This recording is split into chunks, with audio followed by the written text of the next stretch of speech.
네, 여러분 안녕하세요. 네, 감사합니다. 네, 2022년 서울 상담심리대학원 대학교 위로와 치유의 심리학의 만남. 오늘 문화의 날 특별 강연에 오신 여러분 진심으로 환영합니다. 저는 오늘 진행을 맡은 미녀 개구먼 곽현아입니다. 네. 아니 오늘 이 서상대에 그리고 위로와 치유의 만남이라고 했는데 '웬 개구먼이 이 자리에 있을까?'라고 생각하실 텐데요. 네, 저는 서울 상담심리대학원 대학교의 위기관리 상담 석사 과정 중에 있습니다. 네. 지금 육성필 교수님 밑에서 열심히 공부를 하고 있습니다. 네. 정말 최고의 대학교 제가 잘 선택해서 지금 공부를 잘 하고 있는데요. 오늘 저희가 강연의 주제가 바로 위로와 치유입니다. 그런데 요즘 또 날씨도 굉장히 또 춥고 또 얼마 전에 굉장히 안타까운 일도 있었잖아요. 네, 그래서 이 위로와 치유라는 키워드가 굉장히 오늘 이 시간에 필요한 주제가 아닐까라는 생각이 듭니다. 오늘 이 문화의 날 행사를 위해서 정말 많은 분들이 또 준비를 해주셨어요. 하지만 저희 서울상담심리대학원대학교에서 이렇게 문화의 날까지 저희가 이 행사에까지 오기까지는 이분들이 또 계셨기에 저희가 행사를 또 잘 마련할 수 있지 않았나 해서 저희가 내빈 소개 잠시 좀 가져보도록 하겠습니다. 먼저 학교법인 용문학원 유승지 이사장님 모셨습니다.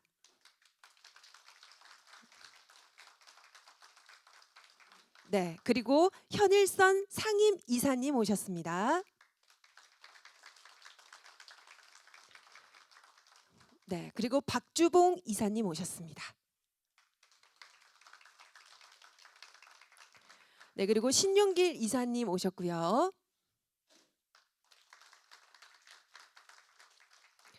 네, 그리고 박영선 감사님 자리해 주셨습니다. 그리고 법인 산하기관인 용문중학교 최광식 교장 선생님 오셨습니다. 그리고 강승일 교감 선생님 오셨고요. 안 오셨나요? 강승일 교감 선생님? 또 수줍으셔가지고 네, 아유. 네, 인사 주시면 네, 저희도 좋습니다. 자, 그리고 용문고등학교의 최낙원 교장 선생님 오셨습니다. 죄송합니다. 제가 좀 잠시 착각을 했네요. 용문고등학교의 강승일 교감 선생님이셨네요.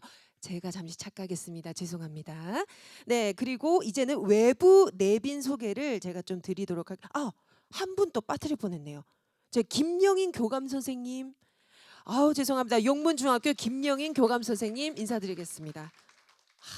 오늘 또 이 내빈 분들 제가 차례차례로 인사드렸어야 되는데 정말 죄송한 말씀 드리고요. 자, 그리고 외부 내빈 소개를 하도록 하겠습니다. 자문단 운영위원이신 정원섭 대표님 모셨습니다. 네, 그리고 조재영 대표님 오셨습니다. 조재영 대표님 오고 계신다고 합니다. 네, 그리고 오철 상명여대 교수님 오셨습니다. 네, 오고 계신다고 하네요. 네, 그리고 서울대학교 병원에 계신 박서영 홍보팀장님 오고 계시다고 합니다. 네. 네, 그리고 서울시 중부교육지원청 안혜영 학교통합지원센터장님 오셨습니다. 네, 고맙습니다. 네, 그리고 서울시청에 계신 배원영 주무관님 오셨습니다. 네, 그리고 서울해와경찰서에 계신 김하군 계장님 오셨습니다. 네, 그리고 남인수 경장님도 오셨습니다. 네. 감사합니다. 또 이분들이 계셔서 저희 오늘 문화의 날 행사가 더욱더 풍성해지는 것 같습니다. 정말 감사드리고요. 자, 그리고 이어서 문화의 날을 또 주관해 주시고 또 자리를 만들어 주신 학교법인 용문학원 유승지 이사장님께서 인사 말씀 해주시겠습니다. 여러분 큰 박수 부탁드립니다.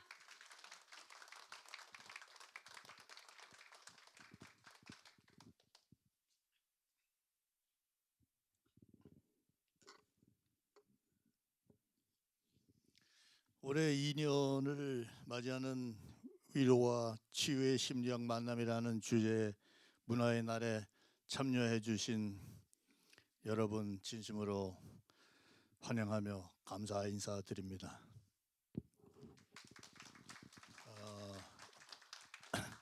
오늘의 주제는 크게 세 가지의 포인트를 두고서 앞으로 이 대학이 운영해 나가야 되는 방향을 지난 2년째 됐기 때문에 2년 동안 한 내용의 방향을 말씀을 드리는 자리라고 저는 생각을 해서 지금 이렇게 말씀을 드리고 있습니다.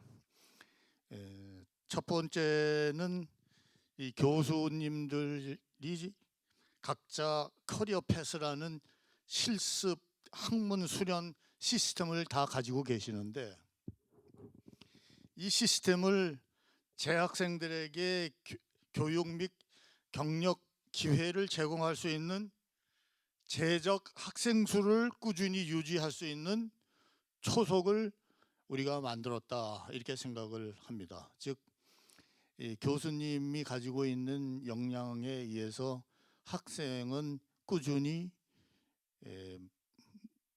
배출할 수 있는 자리가 됐다. 그 내용 속에 이제 하나가 마음건강연구소라는 것을 설립을 했는데 마음건강연구소의 핵심은 예를 들어서 위기관리를 오늘 말씀하시려고 하시는 육 교수님의 주제에 내담자가 가지고 있는 데이터베이스를 쭉 조사를 해서 그 데이터베이스에 내담자가 가장 호소하고 개선을 필요로 하는 내용을 담아서 해설자가 아니라 해결자인 대답을 만드는 연구소를 만들려고 하고 있습니다.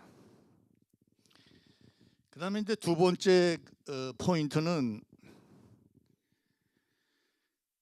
선순환 개념의 학교를 졸업하고 난 졸업생들이 취업을 할 수 있는 상담심리센터를 지금 현재 운영을 하고 있는데 이 내용을 좀 더 넓혀서 상담심리사가 수련도 할 뿐만 아니라 EAP라고 해가지고 Employee Assistant Program이라는 프로그램을 활성화하고 그 다음에 전임 상담사들이 상담센터를 운영하면서 해설자로서의 운영이 아니라 내담자도 치유가 되지만 상담심리대학원 자체 내에 수익 창출의 모델이 되는 생산수단을 만들고자 생각하고 있습니다. 그다음에 세 번째의 생각은 강북에서 이 본교가 있기 때문에 열심히 노력을 하고 지금 진행이 있으니까 이거를 프랜차이즈라고 하는 개념을 도입하기 바로 전 단계인 강남에 상담센터를 개설하기 위한 실행 계획을 수행하고 있습니다. 지역사회에 연계해서 서울시 중부교육지원청, 보훈병원 MOU를 맺어가지고 전문 상담 혜택을 받기 어려운 사람들에게 다가가 보다 행복하고 질 높은 삶을 영위하는 데 도움을 줄 수 있도록 운영을 노력하고 있습니다. 마지막으로 서울상담심리대학교의 지속적인 관심과 응원을 부탁드리며 여러분 앞날의 행운과 영광이 함께 있으시기를 기원합니다. 감사합니다. 오늘 너무 또 좋은 말씀해 주셔가지고 앞으로 서울상담심리대학원대학교 다닌 학생들은 취업 걱정 없습니다. 든든합니다. 네. 자, 오늘 강연으로 여러분들께 위로와 치유를 해드릴 시간인 것 같습니다. 문화의 날 메인 순서 저희가 남겨두고 있는데요. 오늘 강연자이신 육성필 교수님 제가 잠시 소개해드리도록 하겠습니다. 자, 먼저 고려대학교 심리학과 박사이시고요. 그리고 자살예방협회 그리고 세월호 코로나19 자문위원 활동을 하고 계시고요. 그리고 서울상담심리대학원 대학교 위기관리 전공 교수이십니다. 그리고 무엇보다도 우리나라 최초의 위기 심리 상담 전문가로서 위기 관리란 무엇인지 학생들에게도 잘 알려주시고 많은 분들께 또 강연도 하고 계신 우리 육성필 교수님 저희가 모시고 여러분들과 함께 얘기 함께 나눠보도록 하겠습니다. 여러분 뜨거운 박수 부탁드립니다.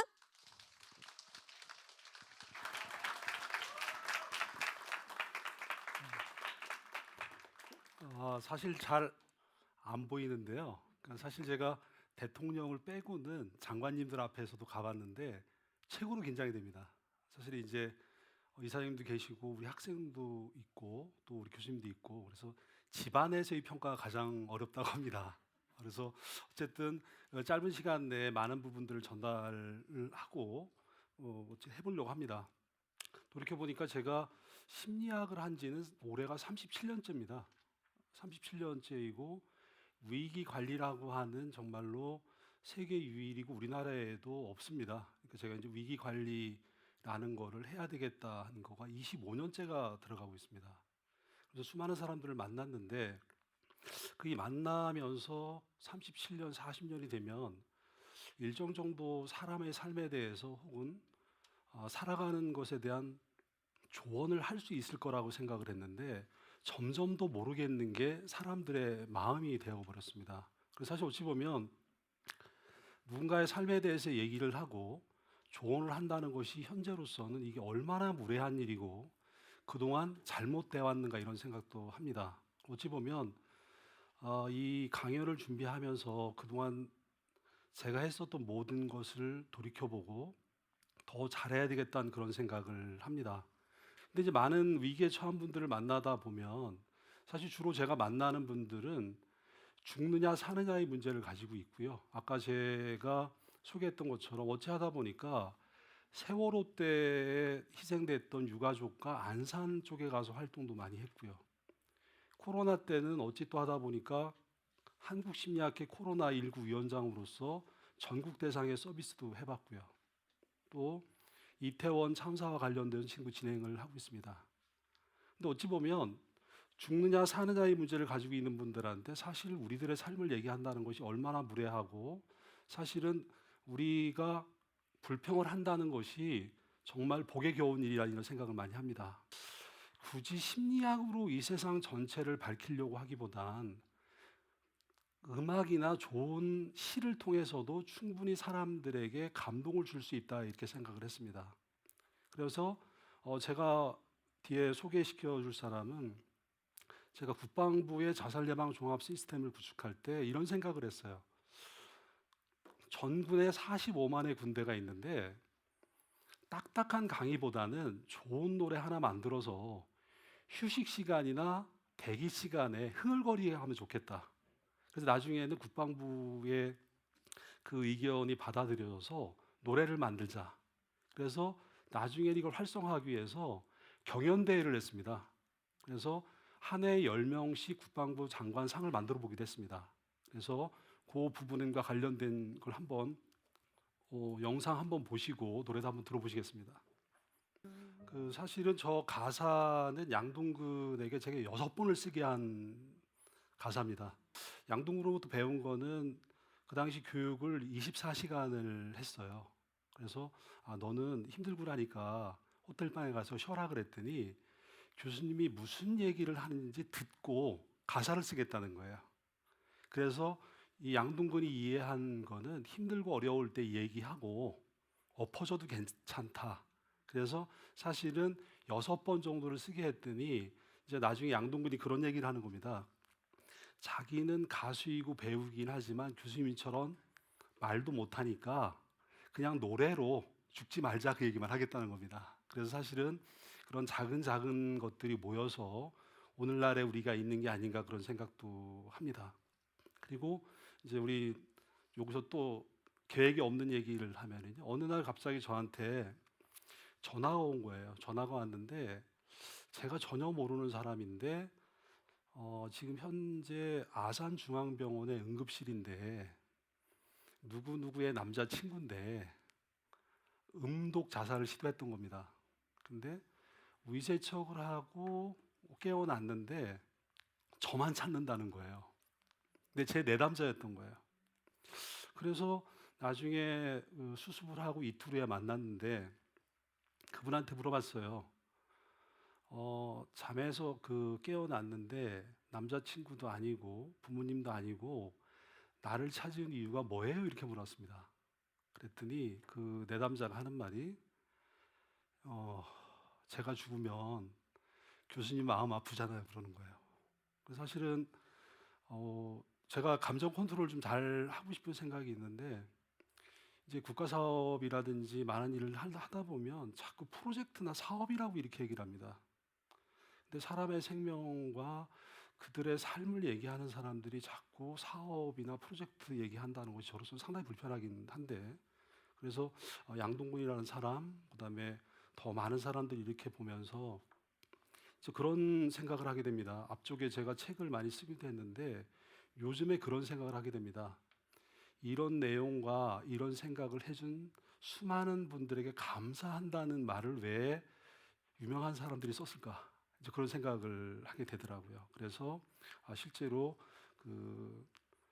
위기에 처한 사람들 만나면서 과연 그들과 함께하는 나는 무엇을 해야 되는가 그런 생각을 많이 하게 됐습니다. 그래서 제가 많이 생각하고 있는 부분들은 세상 어디에도 죽기로 결정된 사람 없고 사실은 10분 혹은 20분 후의 삶도 예상하지 못하는 게 우리들의 삶임에도 불구하고 자신들은 영원할 것이고 자신들은 예외일 거라고 생각을 하고 사시더란 말입니다. 그런데 실제로는 옆길을 걸어가고 있는데 간판이 떨어지기도 하고 어느 날 자고 있는데 산사태가 나서 집은 무너졌는데 와이프는 실종이 돼서 못 찾는 겁니다. 그 모습을 보고 우는 할아버지에게 다가갔을 때 제가 할 수 있는 건 아무것도 없더라고요. 과연 이분들한테 용기를 내라고 하는 게 맞는 건지, 그래도 꿈은 가져야 됩니다라고 말을 하는 게 맞는 건지, 그래서 오히려 더 힘든 상황이 돼버리더라고요. 그러면서 살아야 하는 게 뭔가, 왜 살아야 할까, 그다음에 살게 만들어야 되는 게 우리들의 역할일까. 그래서 오히려 더 고민을 하게 되는 그런 상황도 있었습니다. 그래서 그래도 살아야 되는 이유가 뭔가 있으면 한번 찾아보자 이런 생각을 했었습니다. 근데 결론은 이렇게 나더라고요. 살아야 하는 이유와 삶의 이유에 대해서 물어보는 것은 바보 같은 이야기다라고 벌써 엄청나게 저보다 유명한 철학자들이 얘기를 했더라고요. 답이 없을 밖에 없는 건데 답이 있다라고 생각하고 답을 찾으려고 한다는 겁니다. 그래서 저도 그에 철저히 동의를 합니다. 제가 이 강의를 준비하면서 내 생각을 과연 내 앞에 있는 많은 분들은 어떻게 생각을 했을까? 과연 내가 생각하는 게 맞을까를 한번 검증을 해보고 싶었어요. 그래서 오히려 제가 고맙고 위로와 위안을 느꼈다는 건 뭐냐면 제가 이 강연을 준비하면서 다른 어떤 때보다도 철학책과 종교서적을 많이 본 적이 없습니다. 그런데 불교 쪽을 보고 기독교를 보고 또 실존주의 철학을 보고 해도 저와 같은 생각을 하는 분들이 이미 있었다는 겁니다. 그래서 삶의 목적이라고 하는 부분을 추구하긴 해야 되지만 과연 하나의 단어로 형상하기는 힘들겠다. 이제 그런 생각들을 했습니다. 그럼 어떻게 살아야 되는가? 근데 결국 그 정답은 없지만 나름대로 우리들의 선배와 많은 분들의 삶을 통해서 어떻게 살아야 되는 게 맞는 걸까에 대해서는 정답 아닌 어떤 방법들은 얘기를 하고 계시더라고요. 여기 인용하고 있는 것은 니체의 얘기입니다. 과연 우리들은 어떤 삶을 살고 있고 어떤 삶을 추구하고 있어야 하는가 이렇게 이미 얘기를 했습니다. 과연 여기 이제 낙타와 사자와 아이가 나옵니다. 과연 많은 분들은 사막에서 낙타의 그 생존력이라든지 그 강건함은 다 알고 계실 겁니다. 그래서 수많은 부담과 의무에 복종하면서 살아가고 있는 삶을 살고 있는 건 아닌지, 그래서 나는 낙타와 같은 삶을 사는 건 아닌지 이런 거 한번 생각해 보시면 좋겠고요. 그다음에 사자와 같은 삶. 저는 처음에 본격적으로 많이 하기 전에는 나는 용맹하고 전투적이고 세상에 아무도 또 없는 데서 개척하면서 살아가니까 니체라는 사람도 사자와 같은 삶을 권했을 거다. 그런데 그게 아니더라고요. 힘을 통한 것, 권력 쪽으로 지향되고 있어서 내 개인의 삶은 그렇게 행복하지 않는 것 같다. 그래서 이 부분은 동의하시지 않을 수도 있습니다. 니체라고 하는 철학자의 이야기고 제가 어느 정도 이 부분하고는 공통 부분이 있어서 말씀을 드립니다. 근데 결국 니체가 얘기한 건 뭐냐? 아이와 같은 삶을 살았으면 좋겠다. 그래서 자기 욕망에 충실하고 능동적으로 살아가고, 제가 가장 많이 좋아하는 거는요, 남들하고 비교하지 말고 나 나름대로 열심히 살고 그거에 행복하고 만족하는 삶을 살았으면 좋겠다. 이렇게 해서 저는 아이와 같은 삶이 훨씬 더 좋겠다 이런 생각을 합니다. 그래서 그러면 아이와 같은 정신을 가지고 사는 삶이라고 하는 것은 말씀드렸던 것처럼 남들과 비교하지 않고 순간의 충만함을 즐기면서 사는 삶, 이런 삶이 낫지 않을까 이런 생각을 합니다. 그래서 실제 많은 경우에서 이런 부분들을 많이 하세요. 그 재난에 노출되었거나 가정 폭력에 노출되기도 했었고 자살하려고 하는 분도 많지 않습니까? 근데 많은 분들 어떻게 생각하냐면 내가 이것을 하지 못했기 때문에, 나는 다른 사람보다 부족하기 때문에, 나는 부모의 기대에 충족하지 못했기 때문에, 그래서 나는 살 가치가 없다라고 생각을 하는데요. 많은 철학자들도 얘기했고 제가 임상 그다음에 위기관리 상담 전문가로서 느끼는 건 뭐냐면, 이 힘들고 어렵고 언제 죽을지도 모르는 이 상황에서 하루하루를 견뎌내는 것만으로도 우리는 대단하다, 칭찬받을 만하다. 그런데 무엇을 더 원할까 이런 생각을 하게 되더라고요. 저 개인적으로 이런 생각도, 이런 경험도 했습니다. 제가 서울대학병원에서 수련할 때 3년 차 때 결혼을 했습니다. 아이는 이제 4년 후에 낳았는데요. 서울대병원 시스템이 2년은 성인병동에서 수련을 하고 1년은 어린이병동에서 수련을 받습니다. 근데 어린이 병원을 가려고 하다 보면 빨리 가야 되니까 응급실을 통해서 가는 경우가 종종 있습니다. 근데 갑자기 결혼을 하고 나니까 응급실에 있는 아이들이 제 눈에 들어오는 거예요. 저도 이제 아이를 낳을 시기가 되니까. 그런데 침대도 아니고 그냥 유모차에 있는데 아이들이 혈관을 꽂을 데가 없으니까 이 발 뒤꿈치에다가 주사 바늘을 꽂기도 하고 이 머리 쪽으로도 이렇게 하기도 하더라고요. 근데 그 당시 저의 소원은, 만약에 우리 아이가 난다면 두 손 두 발 다 있는 온전한 애만 주십시오. 다른 거 하나도 바라지 않겠습니다. 이런 생각을 했었어요. 근데 아이를 낳고 보니까 운동도 잘했으면 좋겠고요. 공부도 잘했으면 좋겠고요. 착한 일도 했으면 좋겠고요. 근데 어느 날 제가 갑자기 그 생각을 한 거예요. 우리에게 아이를 보내주실 때는 그런 조건 없이 보내줬는데 내가 이런 조건을 가지고 아이들하고 관계를 맺다 보니까 내가 아이를 잃을 수도 있겠다. 그러면 아이의 어떤 행동이나 성과보다는 존재만으로도 충분히 나에게 기쁨을 줬고 나에게 감사함을 느낀 존재였기 때문에 그거 하지 말자. 근데 결국 뭐 계시지만 잠깐뿐이죠. 요즘도 넌 왜 그렇게 못하니 이렇게 혼내기도 하는데 그래도 가끔은 제자리로 돌아오려고 애를 쓰긴 합니다. 요즘 또 제가 고민을 하는 것은 이렇게 생각을 합니다.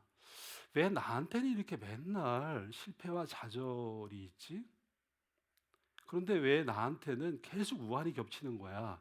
이렇게 얘기를 하시는 분들도 많으세요, 사실은. 저희 같은 경우도 개인적으로 보면 아버님 돌아가시고 또 했더니 곧바로 또 어머니 암에 진단되시고 또 진단돼서 항암 들어갔더니 갑자기 또 전이가 됐다고 그래가지고 계속 이게 일이 생기는 겁니다.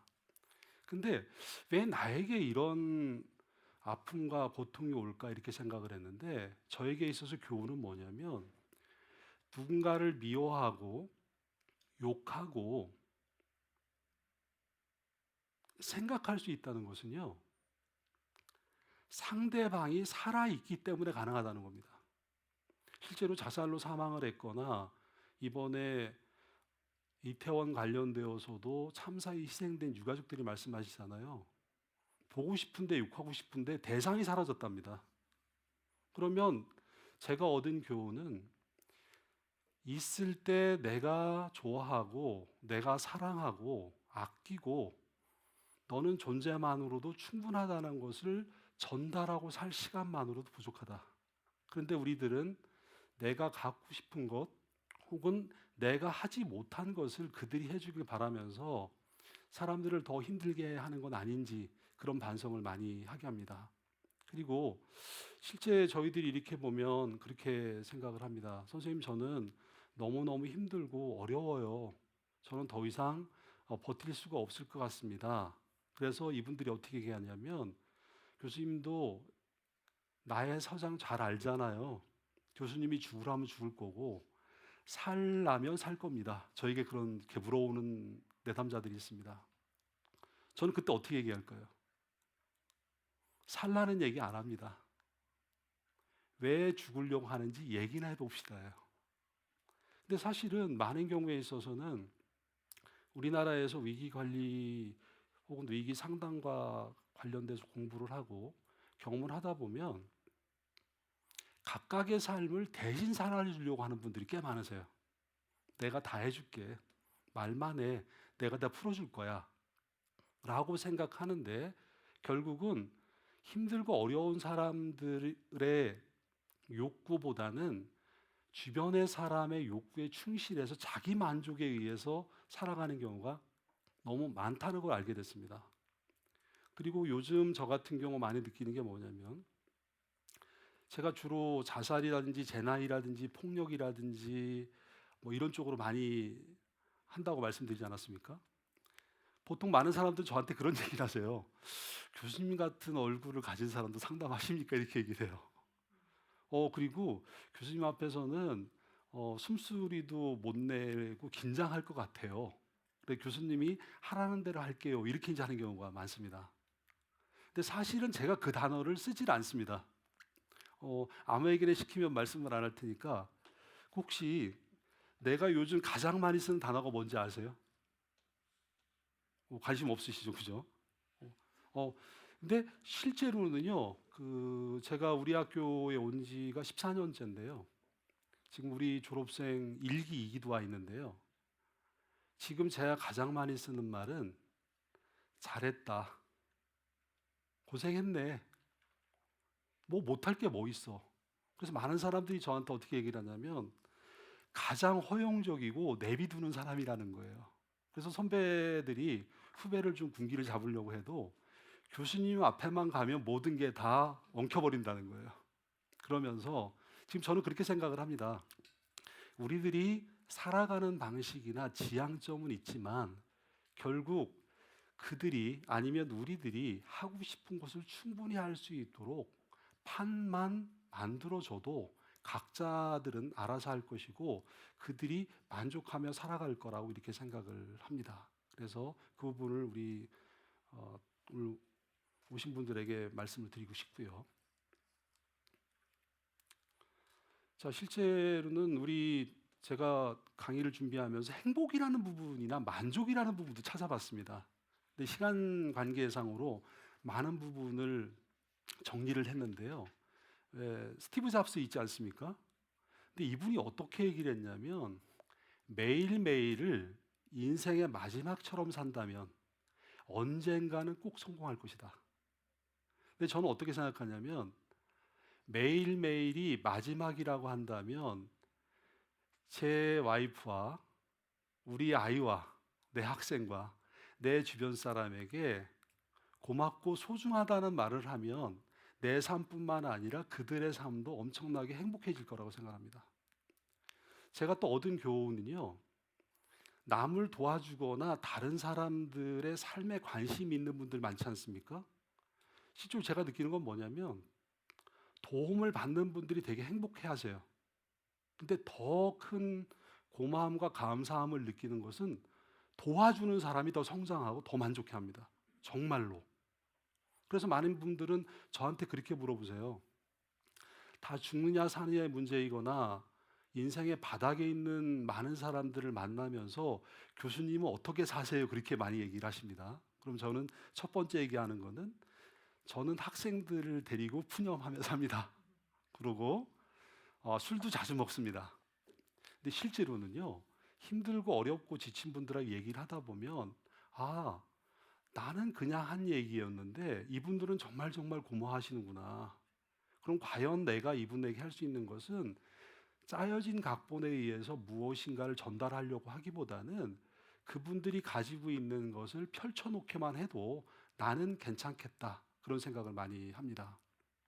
지금 우리 선생님께서 보시는 이 맨 마지막 문장 하나는요, 저는 요즘 이런 생각을 합니다. 제가 워낙 저는 시골에서 컸고요. 요즘도 텃밭을 주말 농장을 하는데요.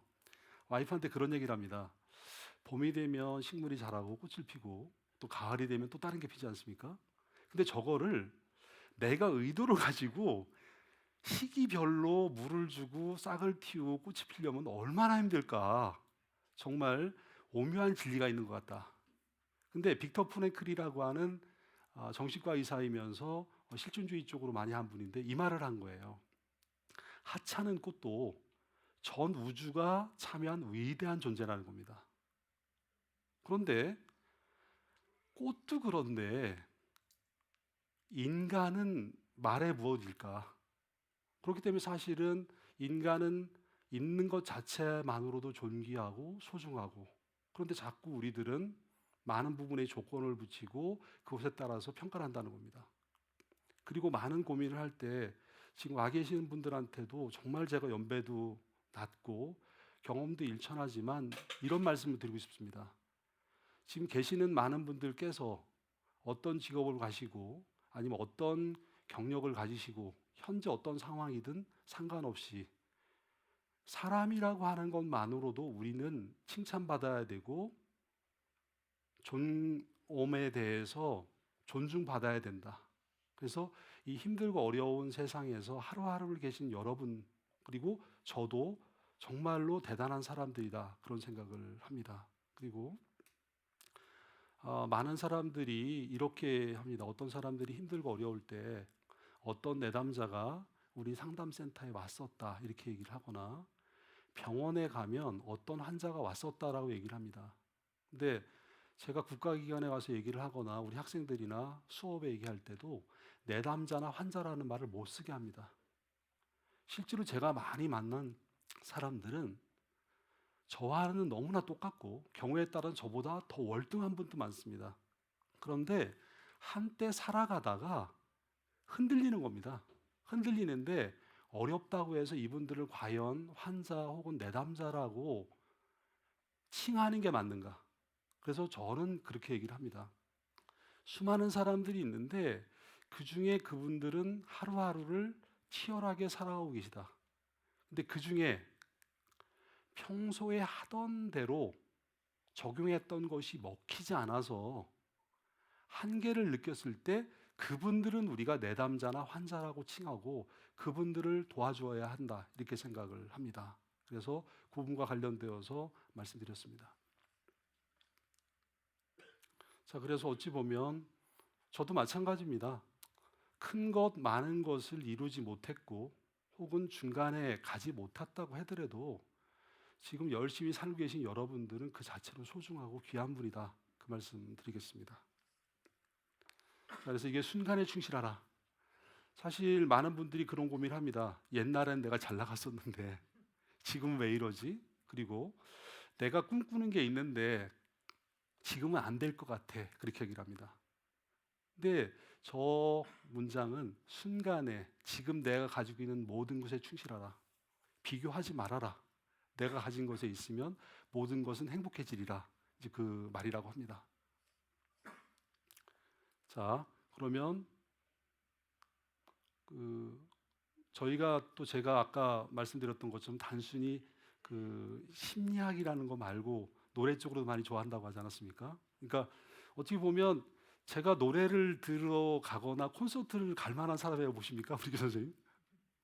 근데 제가 쫓아다니면서 듣는 가수가 있습니다. 그래서 제가 들려드릴 텐데 제가 그 가수를 쫓아다닌 지가 10년이 넘었어요. 제가 대구를 가기도 하고 지방에도 갑니다. 그래서 뭐 와이프하고 1박 2일 숙박을 하기도 하는데 저희가 가사까지 같이 준비를 했으니까 그 가사의 내용을 한번 보시고 이제 헤매고 방황해도 괜찮다. 결국은 우리는 우리의 갈 길로 돼 있다. 그런 가사여서 저 가수의 작사가 대단하다. 그렇게 생각을 합니다. 예.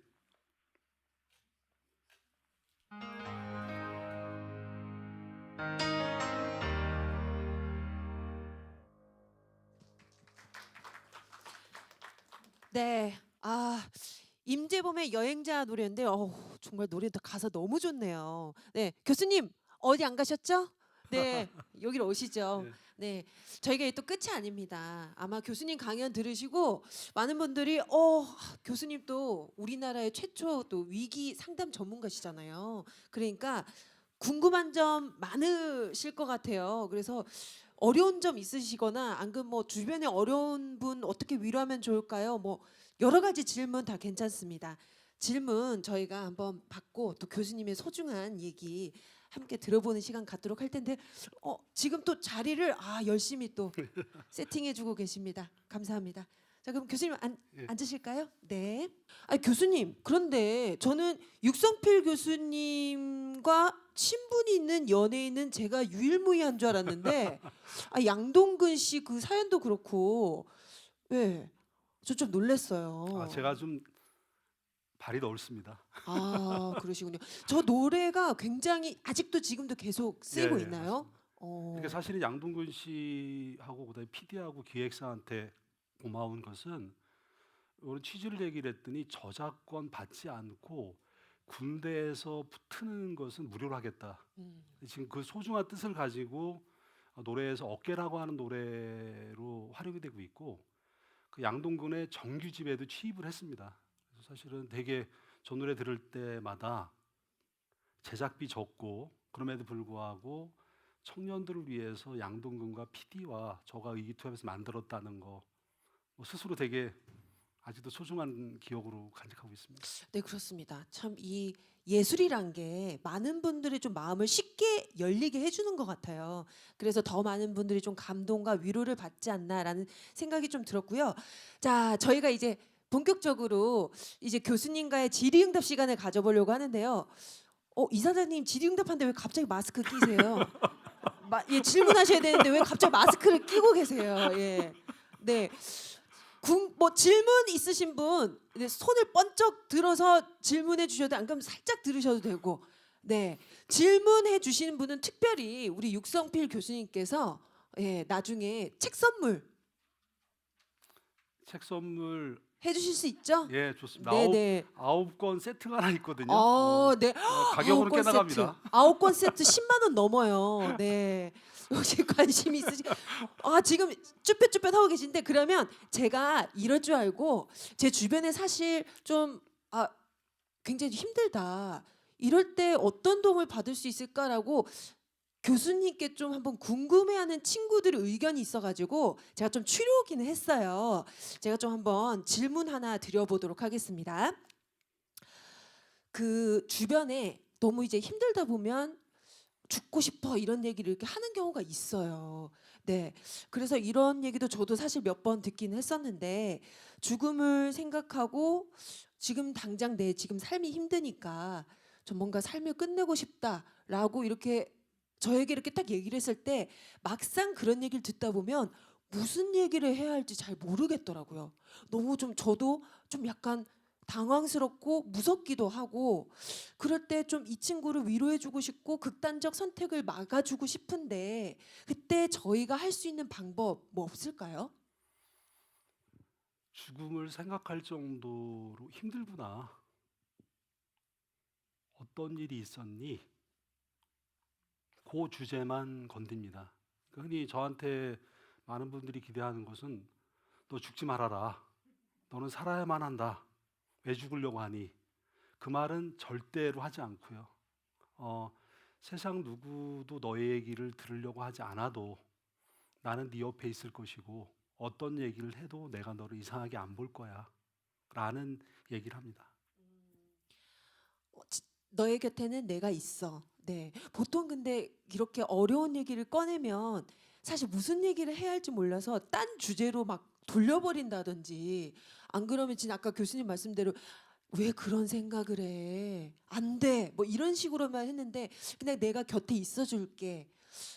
맞아요. 저도 좀 굉장히 힘들 때 누군가 그냥 옆에서 아무 말 없이 다가와서 밥 안 먹었어? 밥 먹자. 이러면 그렇게 또 좀 위로가 되더라고요. 그렇죠. 사실 어떻게 보면 도망치고 싶죠. 도망치고 싶음에도 불구하고 저는 어떻게도 해봤냐면 나는 겁나고 도망가고 싶은데 너 죽으면 안 돼. 그래서 너랑 있을 거야. 근데 이제 이분들이 저와 같은 사람을 만나기 전에는 야 쓸데없는 얘기하지 말고 너 복에 겨워서 그래. 살아 이렇게 아주 입단속을 먼저 시키거든요.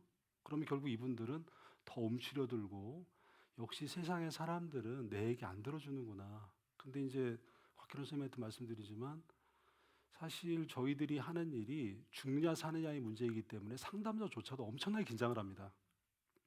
저 같은 경우는 그래서 나도 겁이 나는데 죽는 게 당신이 가지고 있는 문제의 해결책이 아니라는 건 분명해. 그러면 나는 네가 자살 생각한다고 그래서 나쁘다고 안 볼 거야. 속에 있는 얘기나 들어보자. 뭐 그렇게 얘기를 합니다. 속에 있는 얘기를 들어보자. 근데 참 어렵더라고요. 그런 얘기를 들으면. 그래서 딴 주제로 참 넘어가는 경우가 많은데 교수님 말씀처럼 그런 얘기를 직접적으로 오히려 더 꺼내는 게 더 낫다라는 말씀이신 거죠? 그렇습니다. 그리고 아, 아까 그 지금 현재라고 말씀하셨잖아요. 근데 많은 경우에 있어서는 지금 당장 그들이 힘든다고 합니다. 근데 나중에 얘기하자. 마음의 안정 찾고 얘기하자. 그런데 실제로 자살 위기에 있는 분들이 생각해서 사망하는 데는 실제로 10분 이내에 사망하는 경우도 많고요. 1시간 이내가 70% 이상이 넘습니다. 근데 많은 경우에 있어서는 오늘은 너가 너무 흥분해 있으니까 내일 아침에 와서 얘기하자. 이분의 저녁은 누구도 담보 못 한다는 겁니다. 그렇기 때문에 현재 내 옆에 있는 분에게 잘하든 못하든 간에 나는 당신에게 힘이 될 거야. 그런 메시지가 전달되면 사실 하루하루를 버텨낼 수 있습니다. 네, 참 그 아까 저희가 양동근 씨 노래의 제목도 어깨였잖아요. 내가 너한테 어깨가 되어줄게. 아니, 나한테 기대. 네. 참 이게 굉장히 위험에 처해 있는 힘든 사람에게 얼마나 큰 위로의 말이 되는지 다시 한번 좀 느낄 수 있는 얘기가 아닌가 싶네요. 교수님께서는 그 현장에서 굉장히 그 위험에 처하신 분들 많이 보셨잖아요. 그래서 어 실제 뭐 여기에서도 그런 현장에 계셨다거나 그 경험해 보신 분들도 계셨을 테고 또 그렇지 못한 분들도 계실 텐데 실제로 가까운 사람의 죽음 아니면 본인의 죽음, 본인의 그러니까 죽을 뻔했던 경험 또는 뭐 화재 같은 이런 충격적인 사건들 또 얼마 전에도 굉장히 또 안타까운 일이 있었잖아요. 이런 사건을 경험해서 위기를 맞은 분들은 실제로 어떤 반응을 보이시는지 또 그것도 궁금해지네요. 실제 우리 사회에서 문제가 되고 있는 것은 어찌 보면 사망을 했거나 돌아가신 분들은 사실 큰 문제가 아닐 수도 있습니다. 근데 살아남은 자들이 너무너무 힘들다는 겁니다. 특히 요즘 저희가 관심 있는 것은 주변에 노출된 가족이라든지 소방, 의료, 경찰, 구급 쪽이 저에게는 아주 힘든 상황이 됩니다. 저에게는 어떤 생각도 있었냐면 예전에 천안함 폭침이 있을 때 백령도에서 일이 있었고 그 당시 한주호 원사가 있었습니다. SSU의 아주 유능한 사람이었죠. 근데 이분은 어떤 생각을 했냐면 물속에 차가운 시신으로 사람들이 있는데 내 새끼 왜 못 건져 오냐고 국민들이 엄청나게 지탄을 했습니다. 사실 군대를 다녀보신 알겠지만 수중으로 내려갔다가 올라올 때는 압력의 차이가 있기 때문에 챔버 벨이라고 그래서 감압 상태에서 올라오고 휴식을 해야 되는데 많은 사람들이 그리고 한주 원사가 키운 특수 요원들이 들어가서 물속에서 있으니까 그 대원들을 구하기 위해서 또 들어갔던 거예요. 그래서 지내가면 그분의 동상이 있습니다. 근데 저는 그거 볼 때마다 그 유능한 베테랑 선배 사라졌는데 과연 우리가 얻은 건 무엇일까? 이제 그런 생각을 하고요. 그리고 사실은 이태원 참사와 관련되어서도 우리 학교에서 많은 지원을 하셔서 상담을 하고 있는데 어제 고등학생 하나가 자살로 죽지 않았습니까? 제가 두려워하는 게 그겁니다. 과연 엄청난 재난이 있었는데 후폭풍으로 몰려올 엄청난 거에 대해서 왜 사회에서는 준비를 안 하고 있는가? 그리고 야, 그 끔찍한 것을 다 경험했는데 제가 약해서 죽어버렸다.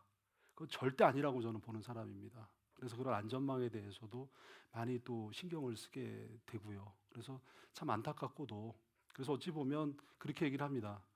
군하고 경찰하고 소방 쪽을 하다 보면요. 특히 이제 요즘 제가 관심을 가장 많이 가는 게 이태원에 했을 때도 소방하고 경찰이 제일 먼저 가지 않았습니까? 근데 이제 우리 학교에는 소방 쪽에 학생들이 있습니다. 근데 이분들은 힘들고 지치고 얼굴이 아주 노랗습니다. 그래서 그 학생들한테 물어보는 거예요. 너 소방 이직하고 싶지 않니? 때려치고 싶지 않지? 이렇게 해도 자기는 때려칠 수는 없다는 겁니다. 소방관의 프라이드가 있다는 겁니다. 조직에 그 마이너스가 나긴 할 수 없다. 그래서 저는 처음에 이 학생하고 얘기할 때 얘는 이제 득도의 경지에 이렇나 보다. 다 이 외상이라든지 제 경험 다 극복해서 그런 것 같더니 포기를 해버리니까 편한 거예요. 조직에 기대 안 한다는 겁니다. 윗선으로 얘기해봐야 뭐 그렇게 해버리니까 그러면 국가안전망이라는 것은 과연 우리가 기대할 수 있는 건가? 사실은 뭐 우리 곽현 선생님이 물어보진 않았지만 저는 사람 하나만 보는 사람이었습니다.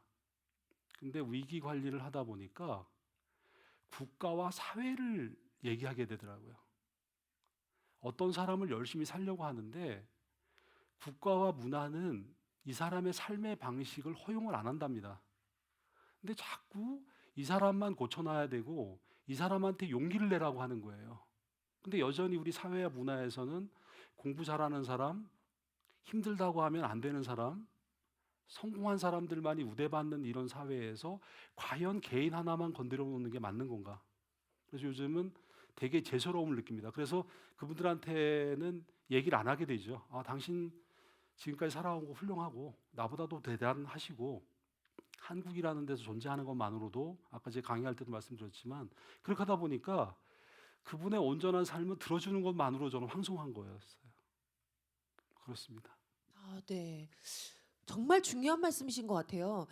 그러니까 이 시스템이 되게 중요하다. 예. 지금까지 저희가 이런 좀 어려운 일이 있거나 이러면 개인의 몫으로 그것을 감당해야 한다라는 사회적 분위기가 굉장히 좀 많았는데 이제는 그러지 않고 시스템, 그리고 그 누구나 이런 일을 겪을 수 있다. 당신뿐만 아니라 나도 겪을 수 있다. 그렇기에 이런 시스템이 사회 전반적으로 꼭 구축이 돼야 된다는 아주 중요한 말씀을 해주신 것 같아요. 네. 네, 좋습니다. 네, 네. 마이크 좀 혹시 주실 수 있으시다면, 네, 마이크가 준비되어 있습니다.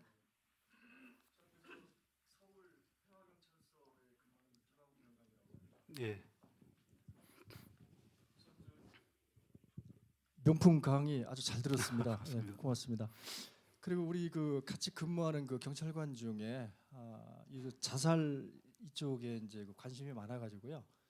그리고 저 경찰학 박사인데 그래서 이제 사내 강의도 하고 외부 강의 활동도 하고 그러는데 이 친구가 이제 얼마 전에 그 책도 하나 냈습니다.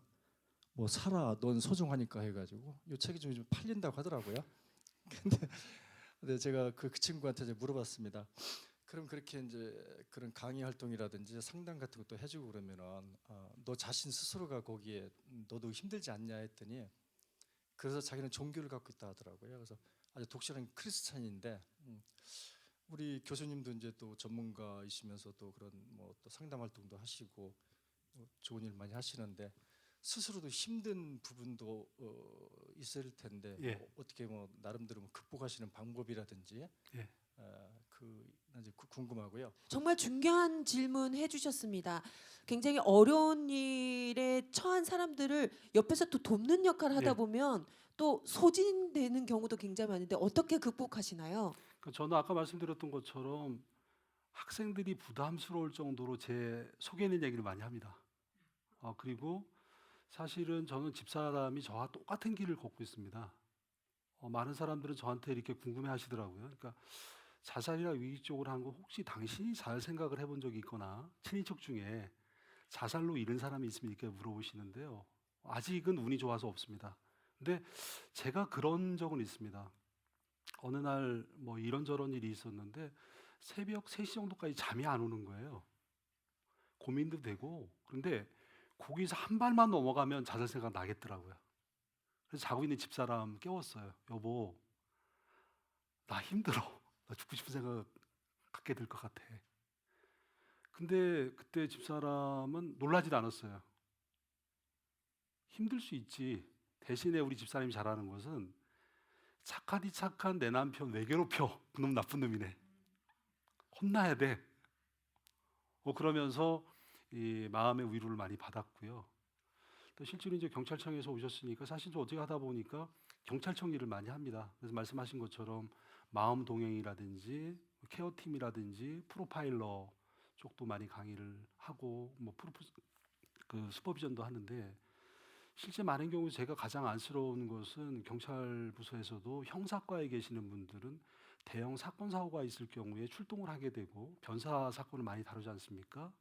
그래서 그걸 가지고 경찰청에서 EAP 프로그램을 가지고 했음에도 불구하고 아까 제가 말씀드렸던 것처럼 소방하고 경찰은 희한하게 자기 임무를 수행하면서 흔들리면 경찰관으로서의 자질이 부족하다라고 하는 그게 너무 많아서요. 그래서 이제는 제가 경찰청에도 제안을 했던 것이 아웃소싱을 해서 아예 바깥에서 상담을 받게 하고 그분이 어떤 문제 그다음에 어떤 소속인지도 묻지 말아라. 근데 사실은 그게 한번 문제가 됐었습니다. 그러니까 누가 갔다 왔는지를 알아버리니까 결국 경찰관 분들은 나중에 인사고과라든지 신상에 문제가 있을 거라고 해서 오히려 더 숨어버리는 일이 생겨버린 겁니다.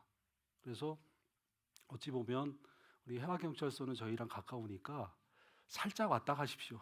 아까 말씀하신 기록 안 남기고 안하는 교수님하고 해서 그때 급한 불 꺼드리고 또 본업으로 가시면 되니까 대신에 그 정복 입으시고 나는 철갑을 두른 사람이라고 절대 생각하지 마세요. 나도 힘들 수 있고 내가 어렵다고 그래도 우리 조직은 나를 수용할 것이고 지켜줄 거다. 뭐 그렇게 되고 있습니다. 예, 이렇게 말씀드릴게요. 예. 네. 박수 한번 주시죠. 네. 너무 고생 많으시고 저도 예전에 기사를 봤는데 우리나라 그 경찰관, 소방관 분들의 자살률이 일반 분들에 비해서 정말 월등히 높다라는 기사를 본 적이 있습니다. 그만큼 이분들의 그 일하는 환경도 굉장히 위험한 환경이지만 말씀 주셨던 것처럼 나는 경찰관이니까 난 소방관이니까 강하게 보여야 돼. 약한 모습 보이면 안 돼. 이런 것 때문에 굉장히 좀 편안하게 본인의 마음을 이렇게 털어놓을 기회가 쉽지 않으신 것 같더라고요. 정말 교수님 말씀대로 좀 이분들이 툭 터놓고 편하게 이렇게 좀 심리 상담 받을 수 있는 시스템이 좀 필요할 것 같아요, 교수님. 많이 구축은 했고 그 경찰 학교라든지 많이 배치했음에도 불구하고 여전히 이제 위에 있는 지휘부에서 그게 이제 실제로는 비밀 보장도 되고 인사고과에 반영이 안 되거든요. 아시잖아요. 그런데 내가 거의 갔다 오면 내가 찍힐 것이고 약자로 보일 거라는 문화가 있어서 아까 말씀드렸던 것처럼 문화와 체질 개선도 같이 해줘야 되는데 거기에 상담이라고 하는 섹터만 집어넣어서는 그 경찰 문화가 있기 때문에 그 상담이 튕겨 나오더라고요. 그래서 그거는 조금 더 시간적인 여유를 가지고 하시면 훨씬 좋을 것 같습니다. 네. 참고로 말씀드리자면 이 유성필 교수님께서 저희한테도 굉장히 많이 털어놓으세요. 네. 그래가지고 유성필 교수님이 그 미역국 잘 끓이신다는 것도 저희 다 알고요. 얼마나 이런 걸 잘 얘기를 해주시는지 네 저희는 그만큼 소통하고 있어서 네 소진이 안 되고 있습니다. 네 했습니다. 질문 마지막 질문 하나 드리겠습니다. 저도 그 이 책을 읽었는데 그 삼풍백화점 붕괴 사건을 경험한 분이 이제 책을 쓰신 게 있어요. 근데 이 사건이 20년이 훨씬 지난 사건인데도 아직도 정말 그 심한 트라우마를 겪고 계시더라고요. 그래서 그 힘든 일을 겪고 나서 이제 시간이 이제 몇 년 지나다 보면 주변 분들이 야 이제는 잊을만해 털어내 이렇게 얘기하는 경우도 많잖아요. 이렇게 오랫동안 트라우마 경험하고 계신 분들께 저희가 어떤 도움을 드릴 수 있을까요? 그러니까 실제로 저희가 하는 것이 상실이 있습니다. 상실 중에서도 우리는 사별, 죽음에 의한 상실을 많이 얘기하고 있고, 지금 우리 각현 선생님도 얘기한 것이 이제 이번에 이태원에서도 사망한 분이 있었고 살아남은 자들에게 있어서 많은 숙제들이 있는데요.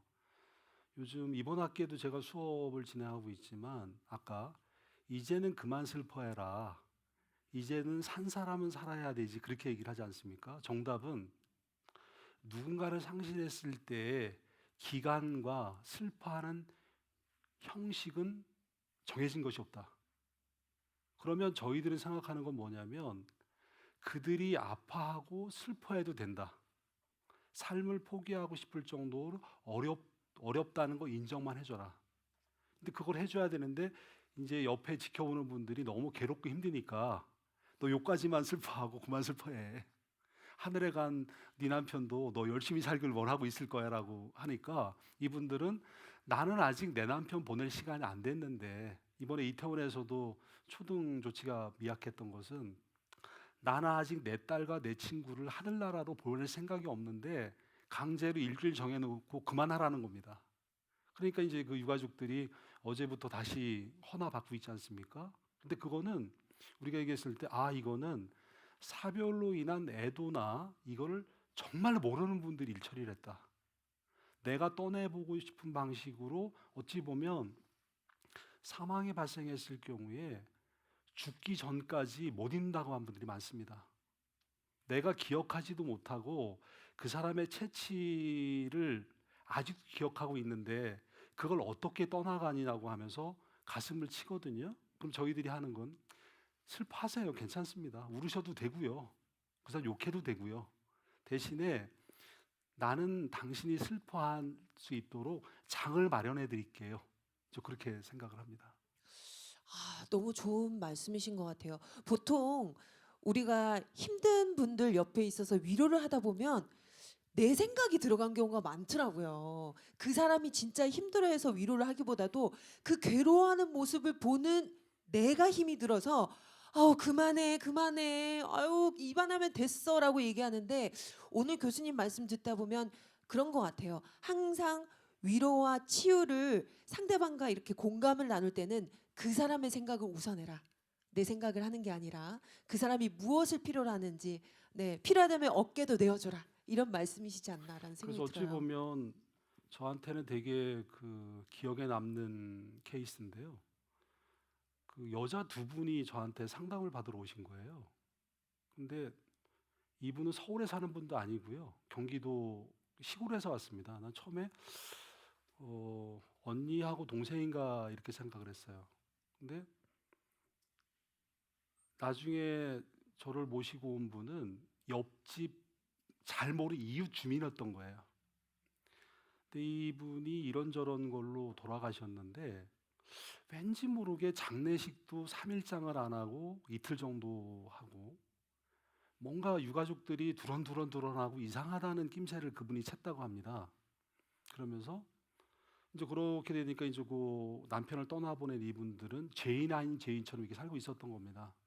근데 옆집에 있는 분이 그렇게 친하지는 않았는데 누구 엄마 나 커피 한 잔 먹을 수 있을까 물어보더라는 거예요.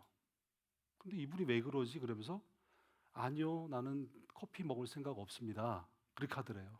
그런데 자기의 남편을 잃었는데 자기에게 말을 걸어온 사람 그 사람 하나였다는 거예요. 근데 나중에는 그 쓰레기 봉지를 버리러 내려오다가 그분을 보고서는 나랑 커피 한 잔 할래요. 근데 그것이 남편이 잃고 6개월 만에 일어난 겁니다.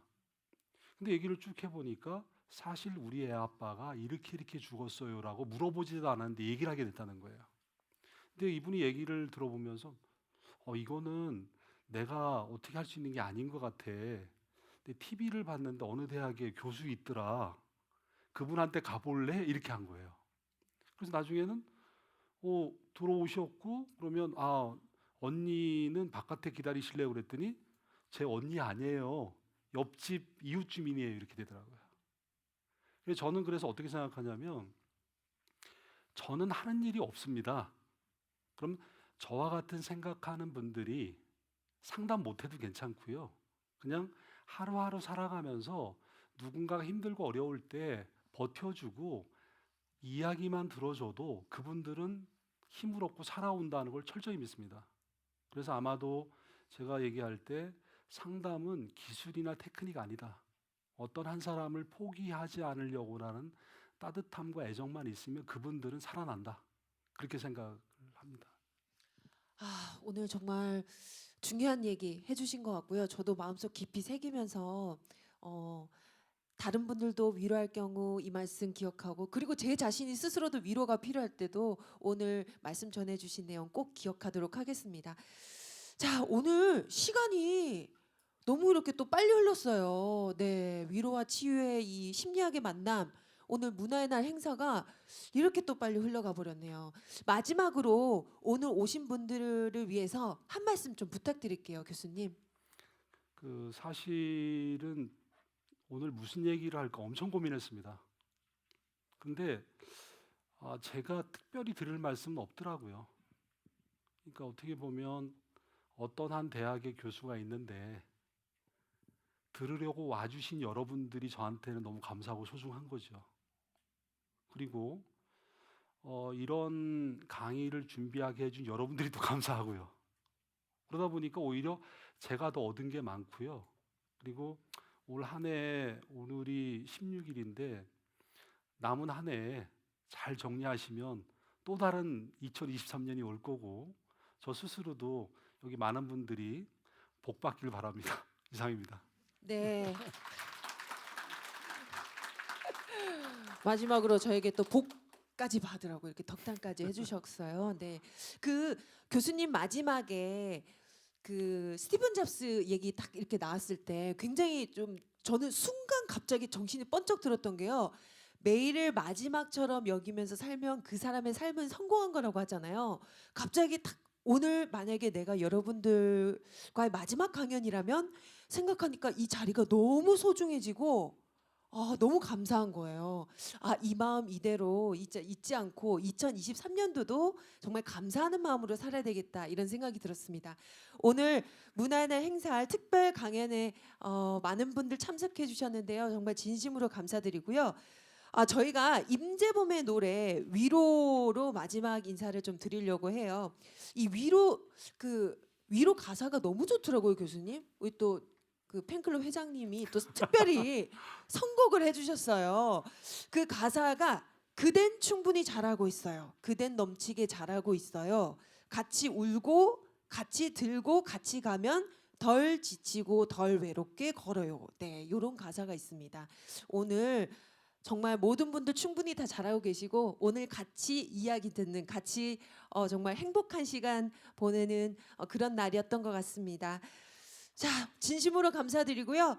저희는 2023년 문화의 날 행사 이사님 2023년 문화의 행사 열리겠죠? 네, 개최된다고 합니다. 네, 여기 또 내빈 분들께서 많이 그동안 서원해 주시고 관심 가져주시고 애써 주셔서 이런 소중한 날이 마련되지 않았나라는 생각이 듭니다. 네, 2023년 문화의 날 행사 때 또 여러분 같이 찾아뵙겠습니다. 오늘 참석해 주셔서 모두 감사드립니다.